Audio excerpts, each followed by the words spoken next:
guys, I'm Kate from the Nature Center, and today me and my daughter are celebrating Maple Fest week by making some pancakes over the fire.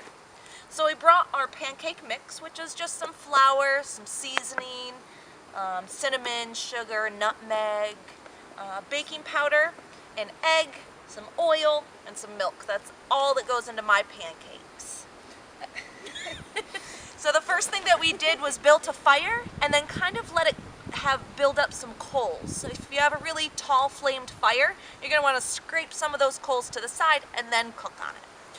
So the first thing we're going to do is get our pot on the coals nice and sturdy, and we're going to let that warm up. I brought a little bit of butter, so we're going to throw a couple knobs of butter in there. A little bit of butter. A little bit of butter. Alright, and then let's get that centered on our fire. Now remember, when you're cooking outside, the stuff gets really, really hot. Even the handles, so you got to watch out for that. Alright, once we get this going, do you have the spoon? It's covered in batter. Alright, clean this off. I'm just going to start stirring. You can see our butter is starting to melt.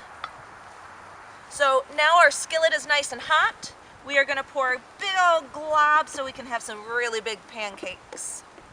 Yep, and then pour it right kind of in the center. Nice. Oh, that's going to be a giant pancake. Alright, put that in here so we can make another one afterwards. And now we're just going to wait till the bubbles come up. So we'll be right back once our pancakes are ready. Now all of our pancakes are cooked and ready to eat. I have a little ham on the side. Autumn likes to put strawberries on top of her pancakes. And I used some maple syrup that we made here at the Nature Center a few years ago. Comment below on this video and let us know what your favorite toppings are for your pancakes. Happy Maple Fest weekend.